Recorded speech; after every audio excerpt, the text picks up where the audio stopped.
Apakah memang pertanyaannya hanya dengan bergantung pada Allah semuanya akan terselesaikan, terpenuhi kebutuhan kita, kemudian termenangkan dari orang yang menzalimi kita, atau misalnya mendapatkan solusi dari permasalahan saya sakit sembuh atau apa saja? Jawabannya secara jelas dan tegas iya. Memang hanya Allah saja.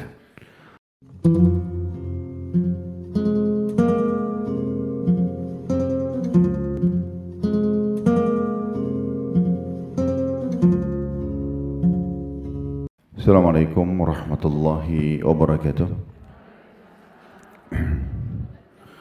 Alhamdulillah, tidak pernah berhenti lisan kita memuji dan memuja Allah.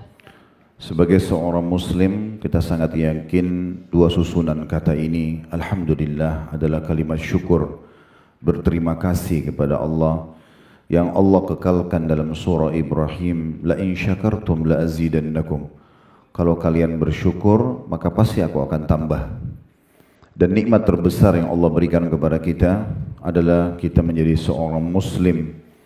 Dan dengan menjadi seorang muslim, kita jadi mengenal siapa pencipta alam semesta ini.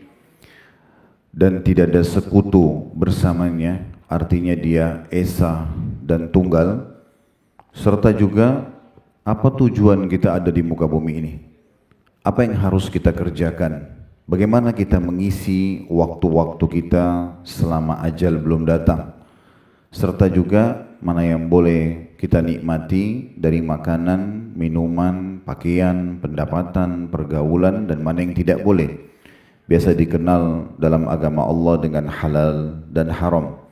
Dan ini sebuah nikmat yang harusnya kita syukuri dan kita jaga. Oleh karena itu Allah kekalkan dalam firman-Nya, "Wala tamutunna illa wa antum muslimun." Dan janganlah kalian sampai meninggal dunia kecuali dalam keadaan Islam. Selanjutnya kita panjatkan salam hormat kita kepada utusan Allah Nabi besar Muhammad sallallahu alaihi wa ala alihi wa sahbihi wasallam, sebagaimana Allah telah perintahkan kita untuk mengucapkan salam hormat tersebut, dan tentu dengan harapan agar Allah memberikan balasan kita sesuai dengan yang telah dijanjikan. Mengucapkan satu kali salam hormat kepada beliau akan diberikan 10 rahmat atau 10 salam dari Allah, dan rahmat Allah meliputi segala sesuatunya, pemenuhan kebutuhan, solusi dari permasalahan, juga tentunya pahala dan balasan yang melimpah. Baik, pada hari ini insyaAllah saya mengajak diri saya dan semua ibu-ibu yang hadir agar memulai majlis kita ini dengan keikhlasan kepada Allah Subhanahu wa taala. Kalau tadi ada yang mungkin datang diajak oleh teman-temannya saja untuk sekedar seremoni, untuk meramaikan majlis, atau testimoni saja, mau mencoba-coba, maka ini semua atau apa saja indikasi duniawi, maka itu diubah. Detik-detik kita sebelum memulai majlis ilmu, ikhlaskan niat karena Allah Subhanahu wa taala. Karena majlis ilmu adalah pondasi dasar agama kita. Tidak ada iman dalam hati seseorang kepada Sang Pencipta Allah tanpa ilmu. Dengan kita sering mendengar ilmu, maka iman kita akan terasa ya, makin banyak dan tebal di dalam hati ini. Dan otomatis orang kalau sudah punya iman, semua bisa berubah. Orang bodoh jadi pintar, orang pelit jadi dermawan, orang penakut jadi pemberani, dan apa saja yang dibutuhkan untuk kesempurnaan hidup akan didapatkan dengan keimanan seseorang. Kita sama-sama semua terus belajar, tidak ada batas waktu untuk belajar bagi seorang muslim. Sampai akhir hayat harus kita belajar. Karena dengan ilmu, sekali lagi tadi, iman kita akan ada dalam hati, bahkan makin sering mendengarkannya, maka makin berbekas ilmu tersebut, dan makin tebal iman tentunya. Baik, kita insyaAllah akan mulai dengan tema pertama kita, cukuplah Allah, sebagaimana ada di belakang kita ini ya. Disebutkan cukuplah Allah itu bagiku. Mungkin lebih tepatnya bagaimana seorang muslim lebih mengenal Tuhannya dan lebih dekat kepada Allah Subhanahu wa ta'ala. Kita perlu mulai mungkin dengan memperkenalkan Allah itu. Kenapa kita mengatakan cukuplah Allah bagiku? Apakah memang pertanyaannya hanya dengan bergantung pada Allah semuanya akan terselesaikan, terpenuhi kebutuhan kita, kemudian termenangkan dari orang yang menzalimi kita, atau misalnya mendapatkan solusi dari permasalahan saya sakit sembuh atau apa saja. Jawabannya secara jelas dan tegas, iya. Memang hanya Allah saja. Karena kalau nikmat itu sedang ada dan kita rasakan, maka yang ciptakan kita Allah, yang ciptakan nikmat itu Allah, yang bisa pertahankan hanya Allah. Dan kalau kita sedang ada ujian, apapun sifatnya itu, yang ciptakan kita Allah, yang ciptakan ujian itu Allah, yang bisa memberikan jalan keluar hanya Allah. Ini memang pondasi dasar yang diajarkan oleh semua nabi-nabi dan rasul. Dan terutama manusia terbaik yang diutus kepada kita, yaitu Nabi Muhammad SAW. Beliau selalu mengajak umatnya untuk kembali kepada Sang Pencipta Allah. Benar memang Allah tidak nampak dengan mata kita, tetapi fakta menunjukkan bahwasanya memang ada Sang Pencipta. Tidak mungkin bangunan ballroom ini dan hotel ini ada kalau tidak ada yang menggambarnya, kemudian mulai mengundang dan memanggil misalnya kontraktor untuk membangun, mulai banyak buru-buru yang kerja dan seterusnya sampai desain interiornya. Itu tidak mungkin tiba-tiba ada. Kalau kita yakin ruangan dan hotel ini atau rumah kita masing-masing itu tidak mungkin ada tanpa ada yang menggambar, ada yang membangun, maka bagaimana dengan alam semesta ini? Masuk akal langit ini tiba-tiba ada, gunung-gunung tiba-tiba ada, lautan tiba-tiba ada, udara, api, bahkan diri kita sendiri. Allah mengatakan wa fi anfusikum afala tubsirun, dalam diri kalian tidak lihat bagaimana keajaiban yang luar biasa. Saya mungkin sebagai seorang laki-laki dan misalnya saya bersatu seorang suami dan mungkin ibu-ibu sebagai seorang istri dengan suaminya tentunya, pada saat ya kita berinteraksi dan akhirnya suami istri itu dan akhirnya hamil dan punya anak, kita bahkan tidak pernah bisa punya pilihan saya mau anak laki-laki atau anak perempuan. Kita bahkan tidak punya andil dengan sehelai rambut anak kita, sehelai bulu yang ada di alisnya misalnya, atau bentuk matanya, atau giginya, atau bibirnya, atau kulitnya, atau apa saja. Kita sama sekali tidak punya andil. Satu waktu pernah salah satu anak yang Allah amanahkan di pundak kami sedang diuji oleh Allah SWT dengan sebuah penyakit dan alhamdulillah sudah sembuh. Waktu itu saya pergi taklim dan pulang ke rumah dan istri saya menyampaikan, tadi anak ini, saya tidak usah sebutkan namanya, anak ini mengucapkan begini, Umi, ya, terus disebut nama dia, mau pergi menuju ke pintu. Masih kecil, baru bisa bertutur kata mungkin 2 tahunan. Maka pada saat itu istri saya sudah sedih, khawatir ini jangan sampai tanda-tanda ajalnya datang atau seperti apa. Karena perempuan kadang-kadang terbawa dengan perasaan. Begitu saya pulang lalu dia bahasakan. Saya dudukkan dengan baik-baik dan kami duduk di sofa lalu saya mengatakan, saya mau tanya, apa andil saya dan kamu di anak ini? Apa andil kita? Apakah ada andil kita di sehelai rambutnya, di kulitnya, di jenis kelaminnya? Kita nggak bisa apa-apa. Saya cuma diamanahkan sperma. Kamu punya sel telur, Allah takdirkan dia bertemu dan jadi keluarlah anak ini. Kita bahkan tidak bisa pilih. Pemiliknya ini adalah Allah. Sebagaimana kita juga dimiliki oleh Allah Subhanahu Wa Taala. Saya sama kamu cuma pemilik status. Status pada saat sudah lahir anak itu ayah dan ibu. Tidak lebih daripada itu. Kalau orang bisa memahami pondasi dasar seperti ini kita jadi faham sebenarnya. Dari sisi lain, semua yang kita bisa jangkau di alam semesta ini dan tidak bisa dijangkau oleh mata kita, di bumi, di kedalaman lautan, itu kembali memang kepada satu susunan kata yang luar biasa. La ilaha illallah, la ma'buda bihaqqin illallah. Tidak ada pencipta, pemilik, penguasa yang mengatur, yang menghidupkan dan yang mematikan kecuali Allah. Mau pergantian siang malam, turun hujan dari langit, populasi manusia, tumbuh-tumbuhan, hewan, apa saja. Kelebihan kita sebagai seorang muslim, Allah mengajarkan kepada kita, karena kita beriman padanya, kalau Tuhanmu cuma satu, Qul huwallahu ahad, Tuhan pencipta, penguasa, pemilik, apapun. nikmat dari dia, ujian dari dia. Yang bisa menambah nikmat dia, yang bisa mengangkat ujian tersebut hanya dia. Dan kita sangat bahagia dengan itu karena kita tidak perlu cari Tuhan-Tuhan lain. Di India sampai hari ini, karena mereka bingung mencari Tuhan, maka ada yang menyembah sapi, ada yang menyembah pohon. Di negara banyak, bahkan di Indonesia masih ada orang menyembah patung. Yang kita tahu di masa Nabi SAW di Mekah dulu dikenal dengan masa jahiliyah. Karena patung itu mereka yang pahat, mereka yang warnahin, mereka yang berikan nama, mereka yang pikul ditaruh di tempat yang mereka mau sembah, dan kalau rusak mereka perbaiki. Lalu mereka panggil Tuhan, karena mereka tidak tahu siapa Tuhannya. Tapi potensi orang mengenal Tuhannya itu ada. Makanya mereka mengerucut mencari Tuhan-Tuhan. Ada yang sembah bintang, ada yang sembah dewa-dewa yang mereka anggap dewa itu biasanya malaikat atau jin. Kalau kita alhamdulillah lahir dalam keadaan Islam, sudah diajarkan Tuhanmu satu namanya Allah, ini utusannya, ini kitabnya, tinggal dipelajari.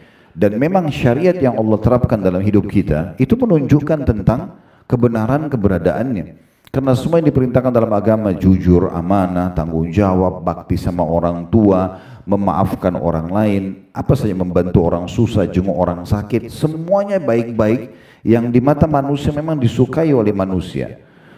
Kemudian yang dilarang semuanya buruk-buruk. Misalnya mencuri, menggunjing, memfitnah, memukul, membunuh. Jadi kalau kita pertemukan semua itu, kita akan kembali memang kepada kebenaran adanya Sang Pencipta Allah. Itu pondasi dasar.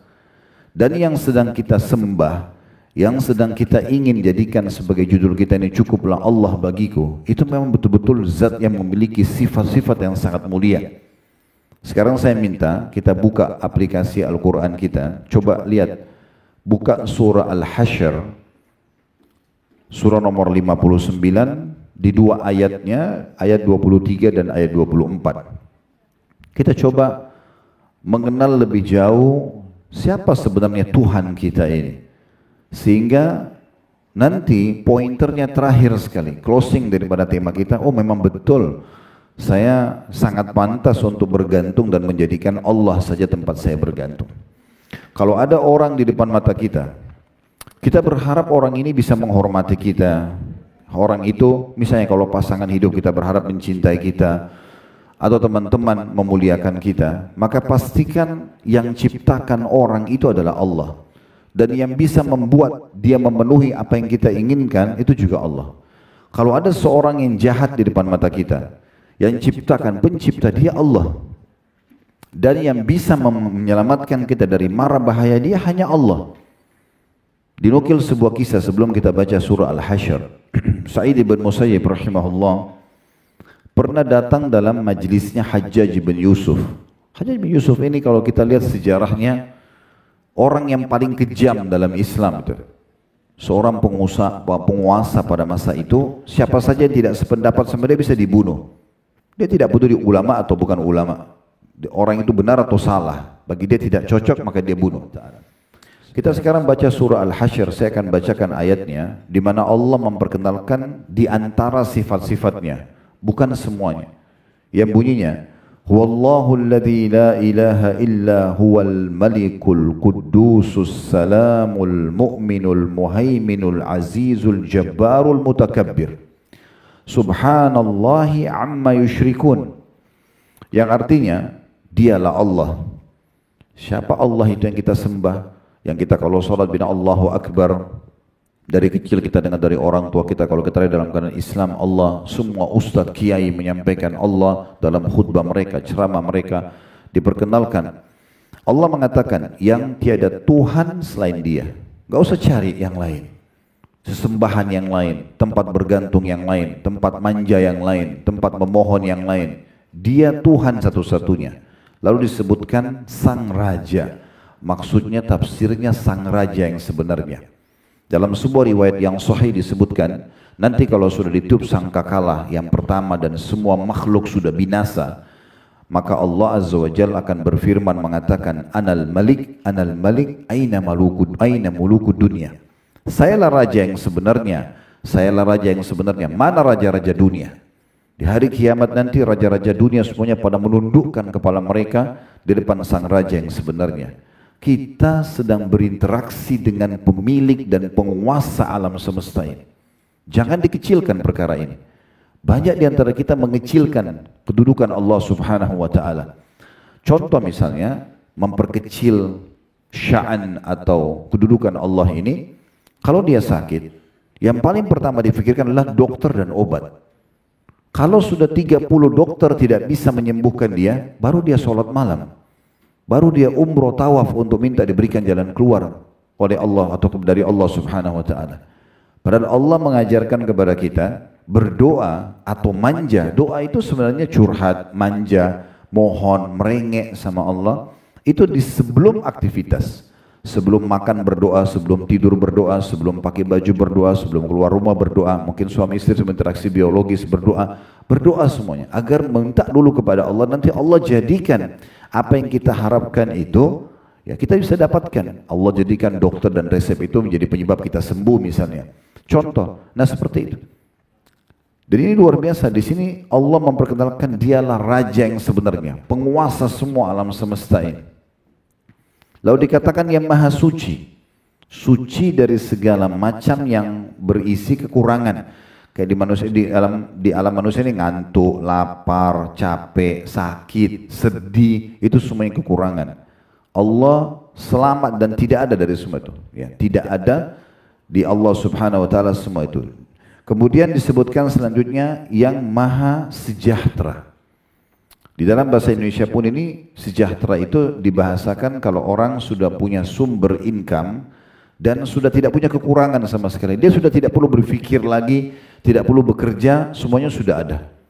Itu baru dibahasakan sejahtera. Mungkin orang itu, orang tuanya meninggal dan meninggalkan perusahaan, harta yang melimpah pada dia tinggal menikmati saja. Itu baru orang dikatakan sejahtera. Kalau orang masih cari pekerjaan, cari tambahan income, ini belum sejahtera. Jadi tidak akan pernah ada kekurangan karena tidak butuh lagi. Itu diistilahkan dengan sejahtera. Allah itu maha sejahtera. Semua makhluknya diberikan makan dan kebutuhannya tanpa mengurangi sedikit pun dari stok ya yang Allah miliki. Makanya Nabi Sulaiman alaihissalam dalam sebuah riwayat disebutkan, beliau pernah berkata, saya ingin pada hari ini memberikan makan semua makhluknya Allah sebagai tanda syukur kepadanya. Lalu dia suruh semua dayang-dayangnya, tukang masak di istananya, dari manusia dan jin pun terlibat, buat makanan yang paling banyak. Dibuatlah makanan bergunung-gunung. Kemudian Nabi Sulaiman mengatakan, mulai hari ini saya akan memberikan makan semua makhluknya Allah, dan saya akan mulai dari prajurit-prajurit saya, dan saya akan mulai dari golongan burung-burung saja. Burung dulu, kemudian pindah baru hewan-hewan lain, baru pindah ke manusia, baru pindah ke jin. Pas golongan burung disuruh untuk memakan makanan stok yang dibuat, habis semuanya. Lalu Nabi Sulaiman bilang sama dayang-dayangnya, masak lagi.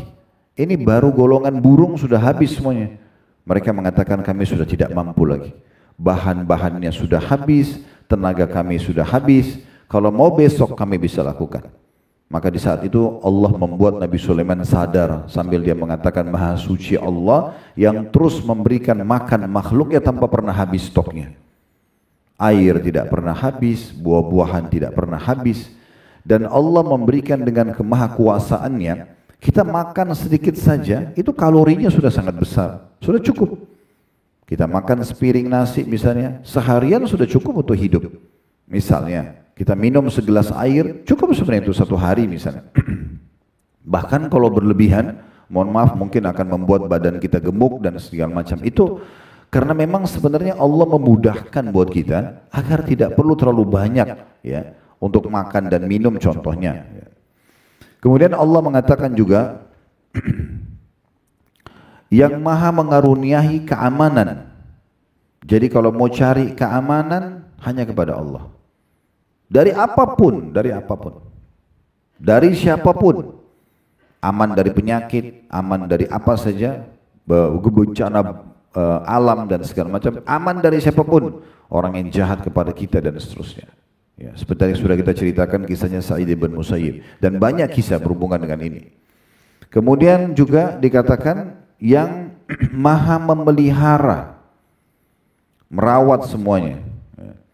Alam semesta ini begitu terawatnya, hutan-hutannya, lautannya, sungainya, gunungnya, musim. Sebagian ilmuwan pernah saya lihat cuplikannya mengatakan, andai saja alam semesta ini perputarannya antara bumi misalnya di perputaran ya, di alam semesta ini lebih cepat beberapa detik saja, maka mungkin akan membeku ya, apapun akan panas, terbakar semuanya. Kalau lebih lambat sedikit saja, maka mungkin akan membeku. Siapa yang mengatur dengan perputaran itu yang luar biasa? Kalau kita ingat pelajaran ilmu pengetahuan alam di masa kita masih sekolah, SMP, SD, SMP, SMA itu berapa kali diulangi tentang besarnya bumi ini dibandingkan dengan bintang-bintang di langit sana. Seperti butiran pasir dibandingkan ya, atau kalau ada di alam semesta ini. Begitu miliaran banyaknya bintang-bintang di langit sana, dan itu kita salah satunya.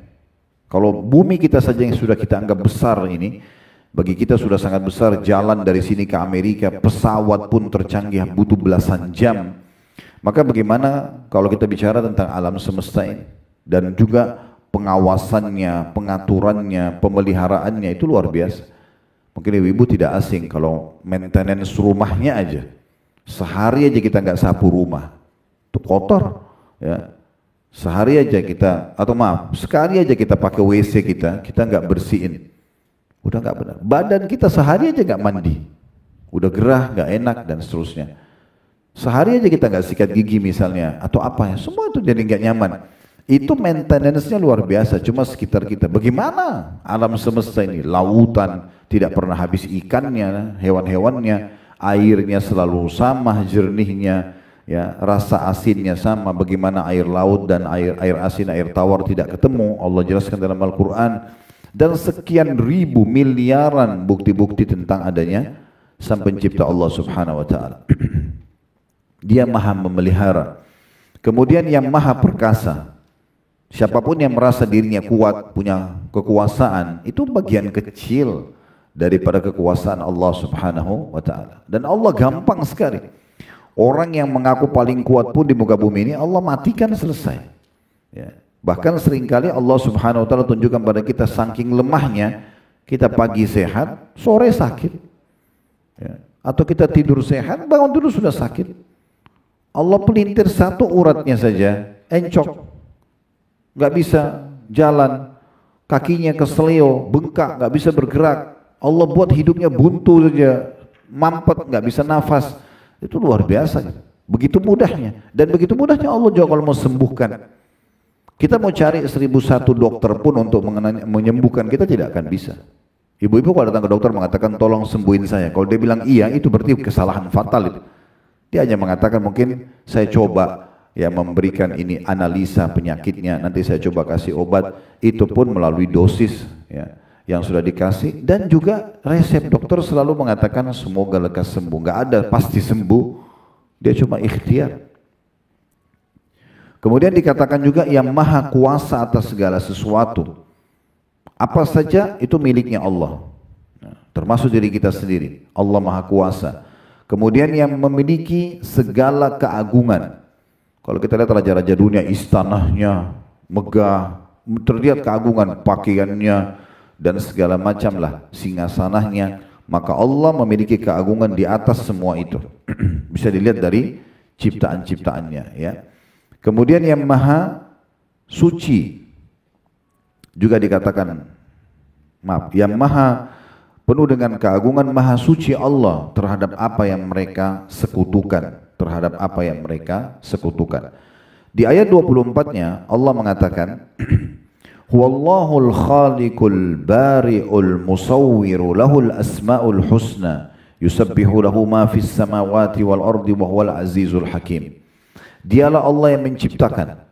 Makna menciptakan ibu-ibu sekalian dari tidak ada menjadi ada. Ya. Jadi kalau ada manusia bilang menciptakan, hak cipta, ini sebenarnya bahasa tanda kutip, masih perlu ditelusuri lagi gitu ya. Karena menciptakan itu dari tidak ada menjadi ada. Kemudian dikatakan juga yang mengadakan, tidak pernah habis apapun yang dia adakan dari kebutuhan-kebutuhan. Kemudian yang membentuk rupa, yang membuat alis kita seperti ini, jumlah helai bulu alisnya, hidungnya, bola matanya, urat-urat saraf yang begitu rumit yang ada di dalam tubuh kita ini, jari-jari dengan 5 seperti ini dan segala macam hal lah, susunan gigi dengan fungsinya masing-masing. Lalu Allah kembangkan itu kepada di tengah-tengah manusia, lahirlah dokter THT, dokter mata, dokter gigi, semua hanya untuk melihat bagaimana keajaiban ciptaan Allah Subhanahu wa taala. Jadi kita harus lebih kenal dan besarkan Allah Subhanahu wa taala itu di dalam pikiran kita. Ini namanya dasar sekali masalah tauhid. Baru kita sampai kepada tema kita ini, ya. Cukuplah Allah bagiku. Itu bukan cuma ucapan lisan, harus mengenal Allah itu baru betul-betul kita bergantung kepadanya. Itu yang dimaksud dengan al-musawwir, yang membentuk rupa itu. Kemudian dikatakan lahul asmaul husna, dia memiliki nama-nama yang mulia. Yusabbihu lahu ma fis samawati wal ard, semua yang di langit dan di bumi ini bertasbih kepadanya, memujinya. Wa huwal azizul hakim, dan dia maha perkasa lagi maha bijaksana. Di dalam surah Al-Imran ayat lain, tadi Al-Hasyr sudah selesai, surah nomor 59 ayat 23 sampai 24. Tentu Al-Quran penuh dengan ayat-ayat tauhid seperti ini, ya. Tapi kita pilih surah Al-Imran surah nomor 3 ayat 189 berbunyi, walillahi mulkus samawati wal ard wa huwa ala kulli syai'in qadir. Fahamilah, yakinilah, kepunyaan Allah lah kerajaan seluruh langit dan bumi ini. Cuma satu pemiliknya. Dan dia maha perkasa dan kuasa terhadap segala sesuatunya. Dia mampu mengerjakan apa saja. Biarpun dokter sudah mengatakan penyakit ibu gak bisa sembuh, sembuh sama Allah. Ya. Jadi poin ini, makanya sebelum ke dokter doa dulu kepada Allah, nanti Allah akan mudahkan. Ya. Kalau ada yang bertanya, Ustaz dari mana saya tahu kalau doa saya diijabah sama Allah? Allah akan memberikan ijabah sesuai dengan sistem yang sudah Allah buat, dikenal dengan sunnatullah. Misalnya ibu lagi lapar, ibu bilang, ya Allah hilangkan lapar saya. Memang laparnya gak hilang langsung. Sebenarnya Allah mampu melakukannya, tapi Allah sudah buat sebuah sistem agar kita manusia melalui sistem itu. Kita akhirnya terfikir mau makan apa, dikunyah dulu, ditelan dulu, diproses di usus, baru kemudian laparnya hilang. Kita nggak sakit, Allah buat kita ngantuk, istirahat dan seterusnya, ya. Jadi seperti itu, kita minta ya Allah mudahin jodoh buat saya. Allah nggak akan lemparin pasangan dari langit. Ya. Tapi tiba-tiba ada yang melamar, ada yang suka, ada orang tua tawarin anaknya. Kita minta rezeki, Allah nggak akan lemparin duit dari langit. Tapi kita tiba-tiba ada yang teman yang ajak bekerja sama, bisnis, atau kita dapat proyek apa gitu ya. Itu semua sinyal-sinyal rezeki yang perlunya kita fahami. Nah seperti itu sistem yang Allah berikan. Jadi kita sedang bermuamalah, berinteraksi dengan Raja pemilik alam semesta ini. Agungkan itu dalam diri kita. Kemudian selanjutnya dalam surah At-Taubah, surah nomor 9 ayat 116. Surah nomor 9 ayat 116, Allah juga berfirman, Innallaha lahu mulkus samawati wal ard yuhyi wa yumit wa ma lakum min dunillahi min waliyyin wala nasir. Jadi surah At-Taubah surah nomor 9 ayat 116 artinya sesungguhnya kepunyaan Allah lah kerajaan langit dan bumi ini. Dia menghidupkan dan mematikan. Hanya Allah saja yang menghidupkan dan mematikan. Dan sekali-kali tidak ada pelindung dan penolong bagimu selain Allah. Kemudian juga kita bisa lihat Allah Subhanahu wa taala menyebutkan di dalam surah Al-Hajj agar kita berfikir, surah nomor 22 ayat 73 ya, sampai 74. Ayat ini setiap kali saya baca subhanallah saya merasa merenung lagi ya. Bagaimana dahsyatnya Allah memberikan contoh ini. Agar jangan lagi menyeru selain Allah. Pergi dukun, pakai jimat, minta-minta pada jin yang tidak masuk akal. Ya. Allah Subhanahu wa taala mengatakan dalam surah Al-Hajj surah nomor 22 ayat 73 sampai 74, ya ayuhan nas, duriba mathalun fastami'u lah, Wahai manusia, telah diberikan perumpamaan. Semua manusia diajak berfikir dari suku manapun, ya, laki-laki dan perempuan, muda dan tua, muslim atau bukan orang muslim. Allah Al-Quran mengajak berbicara, Allah mengajak kita berpikir semuanya. Hai sekalian manusia, telah diberikan perumpamaan, dengarkan baik-baik, renungi baik-baik. Innal ladzina tad'una min dunillahi la yakhluqu dzubaban walau ijtama'u lah. Semua yang kalian seru selain Allah, patung, dewa, pohon, bintang, apa saja, mereka tidak akan pernah bisa. Perhatikan bahasa Arab situ ada la yakhluq. Dalam bahasa Arab itu ada tiga kata yang bisa dipakai untuk mengatakan tidak. Ada la saja, itu artinya tidak. Ada lam sama mim, dibaca lam, tidak pernah. Ada lam sama nun, lan, artinya tidak akan pernah. Allah gunakan lan di sini. La yakhluqu dzubaban walau ijtama'u lah. Mereka tidak akan pernah bisa menciptakan seekor lalat walaupun mereka berkumpul semuanya. Seluruh jin dan manusia bersatu. Tidak usah terlalu jauh-jauh. Kita aja di ruangan sini mau ciptakan seekor lalat tidak bakal bisa. Ya. Lalu kata Allah, wa iyaslubhumudz dzubabu syai'an la yastankithuhu min. Kalau lalat itu curi sesuatu dari mereka, mereka tidak mampu mengambilnya kembali. Ini kita punya segelas susu, datang lalat ambil setetes susu lalu dia terbang. Kita bisa kejar, kita bisa ambil kembali. Nggak, Allah bilang, kalau lalat curi sesuatu dari mereka, mereka tidak bisa mengambilnya kembali. Da'ufat talib wal matlub. Sungguh lemah yang meminta dan yang diminta itu. Ya. Untuk apa? Supaya suami sayang pergi dukun, lintas alam. Untuk apa? Itu kan lintas alam. Minta tolong sama jin. Jin aja nggak nampak sama kita. Bawa fotonya supaya dia suka. Kenapa? Kenapa nggak pakai alam manusia? Sederhana. Saya mau buat istri saya suka saya. Tatapan mata yang syahdu, ucapan tutur kata yang santun, jaman tangan yang ramah. Saya tulus dari hati, penuhi kebutuhannya. Dia suka sama saya, selesai. Itu tok manusia. Untuk apa bawa foto ke sana? Gitu kan? Kan aneh ini. Kadang-kadang ditipu, bayar mahal lagi. Bawa kertas yang tidak jelas, yang penting bahasa Arab. Allah tidak butuh semua itu. Tinggal wudu, ya, hadap kiblat, alhamdulillah, wassalatu wassalamu rasulillah, Allah sembuhin penyakit saya, mudahin urusan saya. Gampang, nggak sakitin badan, nggak repot, nggak libatin orang. Ya. Sampai Aisyah mengatakan radhiyallahu anha, minta. Ya, beliau nukil dari sabda Nabi SAW, mintalah kepada Allah segala sesuatunya, sampai tali sendal kalian. Minta. Dan Nabi SAW mengatakan memang dalam hadis begitu. Minta. Para sahabat itu dalam riwayat Umar bin Khattab kalau sendalnya putus angkat tangan ke langit, ya Allah sendal saya putus gantikanlah. Sendal minta sama Allah. Allah nggak lemparin sendal dari langit. Tetapi Allah mudahin ada orang yang kasih kita sendal. Kita dapat duit bisa beli sendal. Sistem yang sudah Allah ciptakan tadi yang saya bahasakan. Jadi kita disuruh minta sesuatu, segala sesuatu. Sayangnya kita kadang-kadang mau minta sama Allah kalau kita anggap besar. Nanti kalau penyakit kronis baru minta sama Allah. Nggak, minta apapun.